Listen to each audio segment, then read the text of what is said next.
Звычайным верашнёўскім днём у правінцыйным беларускім горадзе супрацоўнікі КДБ затрымалі пенсіянерку Антаніну Гінзбург. Пажылая жанчына была на добрым рахунку, мела юбілейныя ваенныя ўзнагароды, 30 гадоў працавала на швейнай фабрыцы, а яе фота вісела на дошцы гонару. Муж і двое дачок былі разгубленыя, бо арышт стаў для іх поўнай нечаканасцю. Тым больш людзі ў пагонах нічога ім не патлумачылі.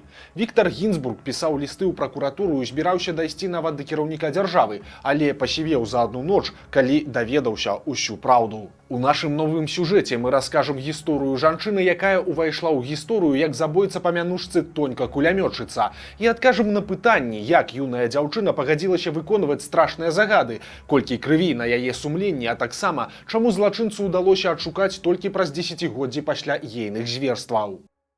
Гінзбург – гэта трэцяе прозвішча жанчыны. Яна нарадзілася ў 1920 годзе і вырасла ў вялікай сялянскай сям'і на Смаленшчыне. Дзяўчынка была старэйшай 7 дзяцей Макара Панфілава. У першым класе вясковай школы яна пасаромілася назваць сваё прозвішча настаўніцы, але за яе адказалі аднакласнікі. Яна Макарова, то бок дачка Макара. Памылка пайшла ў школьны журнал, а пасля перакачавала ў камсамольскі білет і нават у пашпарт. Па нейкіх прычынах бацькі, якія былі непісьменныя, такі казус выпраўляць не сталі. І гэтая акалічнасць стане лёсавызначальнай для іх дачкі. У пачатку 1930-х імкліва пашыралася Масква, і туды па лепшую долю пацягнуліся сотні тысяч сялянаў. Тое ж здарылася і з Антанінай Макаравай Панфілавай. Дзяўчына перабралася да цёткі, скончыла 2 апошнія класы ў маскоўскай школе і уладкавалася на ткацкую фабрыку. Як і кожны савецкі падлетак, яна ўступае ў камсамол і праходзіць курсы аса авіяхіма, дзе атрымлівае спецыяльнасць медсястры і засвойвае кулямёт. Праца на фабрыцы не падабалася дзяўчыне, і яна стала афіцанткай у кафе аднаго заводаў, дзе прапрацавала да лета 1941 года. З прыходам Другой сусветнай на тэрыторыю СССР Антаніну Макараву адпраўляюць на фронт. Увогуле, жанчын у Савецкім Саюзе ў армію не бралі, але пад прызыў траплялі тыя, хто меў вайсковыя ці медыцынскія навыкі. Разам са сваім палком Макарава ў кастрычніку 41 года апынулася пад Масквой у так званым Вяземскім котле. Тады немцы акружылі каля мільёна байцоў чырвонай арміі, большая частка з якіх загінула. Санітарка ж здалася ў палон і папала ў лагер у Вязьме. Там яна сышлася з палонным чырвонаармейцам па прозвішчы Федачук, і яны ўдваіх вырашылі уцячы. Лагер ахоўваўся кепска, таму гэта аказалася нескладанай задачай. Пара вырашыла ісці ў роднае сяло Федачука Красны Калодзеж у Бранскай вобласці, якое тады было пад акупацыяй. Федачук і Макарава некалькі тыдняў ішлі ўздоўж чыгункі, харчаваліся і ночылі дзе папала, а калі дабраліся да сяла, то дзяўчыну чакала расчараванне. На радзіме у Федачука аказалася сям'я з дзецьмі, таму ён кінуў сваю паходную спадарожніцу. Антаніна паспрабавала застацца ў тым жа сяле, але ў яе нічога не атрымалася. Неабыякавыя мясцовыя параілі ёй адправіцца па лепшую долю ў суседні пасёлак Локаць, цэнтр так званай Локацкай рэспублікі. Гэта было даволі незвычайнае ўтварэнне, якое займала тэрыторыю 8 раёнаў цяперашніх Бранскай, Курскай і Арлоўскай абласцей Расіі, і дзе мясцовыя сяляне былі незадаволеныя палітыкай саветаў і калектывізацыяй. У першыя тыдні вайны, не чакаючы прыходу немцаў, адтуль паўцякалі ўлады. У атмасферы бязладдзя ў рэгіёне пачаліся рабаванні, забойствы і беспарадкі. Таму мясцовыя старасты і дэпутаты ўтварылі нешта кшталту самакіравання з атрадамі самаабароны і прызначылі губернатарам Локця Канстанціна Васкабойніка, а ягоным намеснікам Браніслава Камінскага. Абодва працавалі на мясцовым спіртзаводзе і мелі ў сваёй біяграфіі пераслед за змаганне супраць саветаў. Калі ў Локаць увайшлі немцы, то Васкабойніка зацвердзілі обербургамістрам Локацкай акругі. Таксама акупанты далі дазвол на існаванне атрада мясцовай паліцыі, абмежаваўшы яго 20 людзьмі, але пасля пашырыўшы яго ў 10 разоў. У гэтай квазідзяржаве, дзе жыло каля 600 тысяч чалавек, ліквідавалі калгасы, а зямлю вярнулі гаспадарам. У той жа час сялянаў трымалі ў абцугах. Ім забаранялі гнаць самагон і рабіць аборты, а за п'янства маглі і расстраляць. Немцы амаль не ўмешваліся ў парадкі. Таксама ў Локацкай рэспубліцы з'явіліся свае герб і сцяг. У студзені 1942 года партызаны забілі Васкабойніка, і яго месца заняў Камінскі. Вось у такіх умовах апынулася зусім маладая Антаніна Макарава. Яна пасялілася ў адной з сялянак і пайшла на працу ў паліцыю. Ці быў гэта усвядомлены выбар, невядома. Дзяўчына магла далучыцца да партызанаў, якія ўжо пачалі ладзіць свае дыверсіі, але ў выніку стала дзейнічаць супраць іх. Макаравай далі кулямёт кулямёт і бралі з сабой на рэйды. Падчас аднаго з іх яна пазнаёмілася з намеснікам локацкай паліцыі па прозвішчы Іванін. Гэты чалавек паходзіў з суседняга сяла і быў у мінулым маёрам чырвонай арміі. З маладой кулямётчыцай у яго здарыўся раман. Параненага Іваніна разам з Макаравай перавялі на працу ў турму, якая размяшчалася ў конезаводзе. Дзяўчыне выдзелілі жытло, далі заробак у 30 марак, а таксама рэвальвер «Наган». У турме ў Локці утрымлівалі ваеннапалонных, а таксама тых, каго мясцовая ўлада палічыла злачынцамі. Калі памяшканні перапаўняліся, то зняволеных проста расстрэльвалі. Іванін паступова падштурхоўваў сваю палюбоўніцу да таго, каб яна стала адным з катаў, і праз некалькі месяцаў працы ў турме Макарава пагадзілася расстраляць першых зняволеных. Каб зменшыць маральныя ваганні перад і пасля забойстваў, яе паілі гарэлкай. Дзяўчына знаходзіла сабе апраўданне безвыходнасцю становішча. Маўляў, інакш бы і яе паставілі да сцяны, а забітым яна ніяк дапамагчы не магла. У выніку у Локці з'явілася нешта кшталту атракцыёна. Нямецкія і венгерскія военачальнікі прыязджалі паглядзець, як маладая сімпатычная дзяўчына з кулямётам пазбаўляе жыцця сваіх суайчыннікаў, ваеннапалонных, партызанаў, падпольшчыкаў і членаў іх сем'яў, а пасля дабівае з Нагана тых, хто выжыў. У Локці Макараву празвалі тонькай кулямётчыцай, падобна да гераіні савецкага фільма пра Чапаева. Катам тонка кулямётчыца прабыла каля года. Дакументальна даказаны ейны ўдзел у 8 масавых расстрэлах, ахвярамі якіх сталі 168 чалавек. У некаторых публікацыях фігуруе лічба ў 1500, але фактамі яна не пацвярджаецца. Летам 1943 года з адступленнем немцаў па ўсім фронце стала зразумела, што дні Локацкай рэспублікі злічаныя. Калабаранты, а таксама ўсе, хто не хацеў заставацца, усяго каля 30 000 чалавек сышлі на захад. У беларускім горадзе Лепель камінцы паспрабавалі стварыць нешта падобнае да сваёй рэспублікі, але гэтыя спробы праваліліся. Акупанты ладзілі тэрор, затрымліваючы і забіваючы ўсіх, каго яны падазравалі ў супрацы з партызанамі.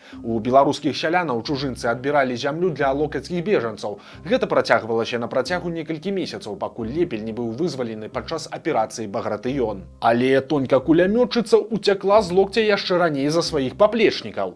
Па адной версіі яна сышла разам з немцамі, якім мыла бялізну. Па іншай версіі яе адправілі ў шпіталь лячыць венерычнае захворванне. Як бы там ні было, у выніку Антаніна Макарава апынулася ў Кёнігсбергу. Сёння гэта расійскі Калінінград, дзе стала звычайнай астарбайтаркай. Яна працавала на заводзе і вырабляла посуд для патрэб вермахта. Гэта працягвалася да канца Другой сусветнай вайны ў Еўропе. Саветы, да якіх перайшла ўсходняя Прусія, вызвалілі ўсіх ваеннапалонных і тых, каго немцы вывезлі на прымусовыя працы. Іх падверглі фільтрацыі на прадмет супрацоўніцтва з нацыстамі, але яна была даволі фармальная. Усё ж за кароткі час трэба было праверыць гіганцкую колькасць людзей. Таму Макарава лёгка пераканала спецслужбістаў, што насамрэч яна была фронтавой медсястрой і трапіла ў палон пасля разгрому сваёй часці. Зразумела, што пра свае злачынствы ў Локці яна змаўчала. У выніку дзяўчыну не проста адпусцілі, а нават прыстроілі ў савецкі шпіталь дапамагаць санітаркам. Там яна пазнаёмілася з параненым сержантам Віктарам Гінзбургам, які паходзіў якраз з Лепельшчыны, дзе некаторы час дзейнічалі былыя паплечнікі Антаніны Макаравай.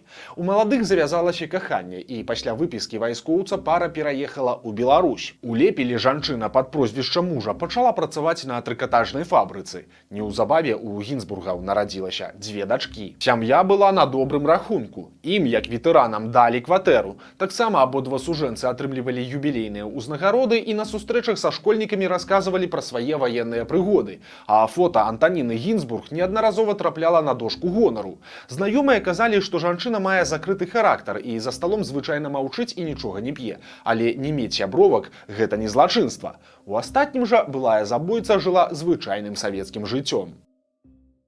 Тым не менш, з 1946 года органы дзяржаўнай бяспекі займаліся пошукамі загадкавай турэмшчыцы ў Локці, якая расстрэльвала зняволеных з кулямёта. Паказанні на яе давалі яе былыя паплечнікі, у прыватнасці той самы начальнік турмы Іванін. У выніку сышчыкі пачалі вывучаць усіх Макаравых Савецкага Саюза, але тую самую Макараву уратавала тое, што ў сваёй сям'і з гэтым прозвішчам яна была толькі адна, і яе сваякоў ніхто не чапаў. Так, следства зайшло ў тупік. тупік, і аператыўнікі палічылі тоньку-кулямётчыцу нежывой, бо была версія, што ўсіх калабарацыяністак з венерычнымі хваробамі немцы расстралялі яшчэ летам 1943 года. Таму бранскае ўпраўленне КДБ спыніла справу праз меркаваную смерць падазраванай. Таямніца тонькі-кулямётчыцы захоўвалася больш за 30 гадоў і раскрылася збольшага выпадкова. Існуе некалькі версій, як гэта адбылося. Першае, што нібыта ў 1976 годзе вайсковы палкоўнік Панфілаў, які жыў у Цюмені,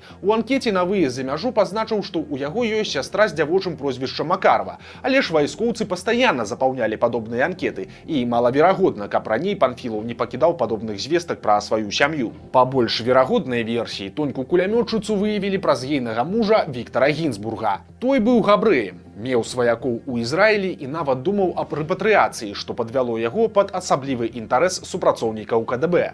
Пасля аказалася, што той падтрымлівае кантакты з палкоўнікам савецкай арміі Панфілавым. Тады пачалі правяраць абодвух і выявілі іх супольную сваячку. Антаніну Макараву Гінзбург распрацоўвалі больш за год.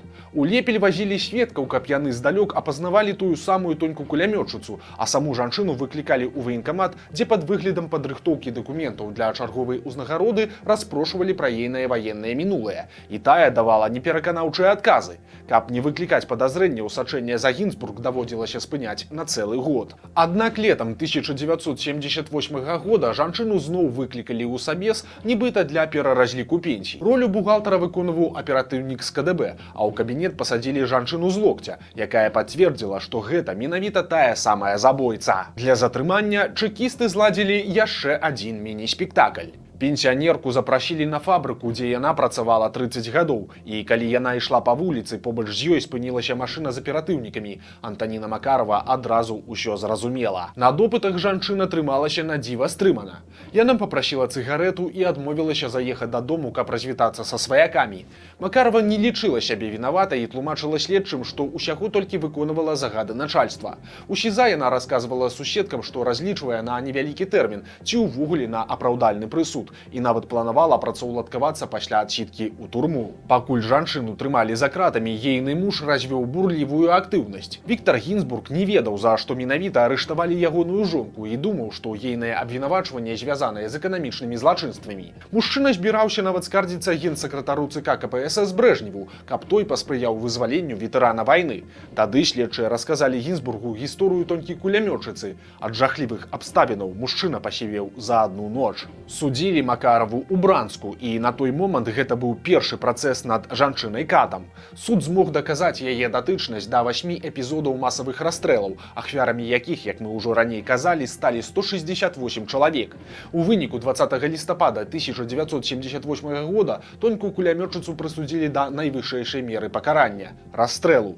Гэта быў першы падобны вырак у дачыненні да жанчыны ў Савецкім Саюзе. У некаторых крыніцах гаворыцца, што сям'я Антаніны Макаравай не вытрымала сораму і з'ехала з Лепеля. Але гэта няпраўда. Гінзбургі дамагаліся змягчэння прысуду і апелявалі да таго, што 1979 год у СССР абвясцілі годам жанчыны. Але перагляды справы ні да чаго не прывялі, і раніцай 11 жніўня ваенную злачынцу расстралялі. Іронія лёсу Антаніны Макаравай у тым, што сведкамі па ейнай справе былі людзі, якія ў локці падштурхнулі яе да краю прорвы. Але гэтыя калабаранты альбо пазбеглі пакарання, альбо атрымалі невялікія тэрміны і даўно іх адсядзелі. Лёсу першай расстралянай жанчыны ў СССР прысвечанае мноства артыкулаў і дакументальных фільмаў. Многія аўтары надзяляюць гісторыю фантастычнымі дэталямі і расказваюць, што нібыта Макарова атрымлівала асалоду ад забойстваў, але падобна, што гэта было далёка не так. Ейны муж так і застаўся жыць у Лепелі і памёр у пачатку 90-х у незалежнай Беларусі, якая адзінай у Еўропе захавала смяротнае пакаранне. Адно з нешматлікіх адрозненняў ад Савецкага Саюза хаваецца ў тым, што пасля 1995 года на жанчын найвышэйшая мера пакарання распаўсюджвацца перастала.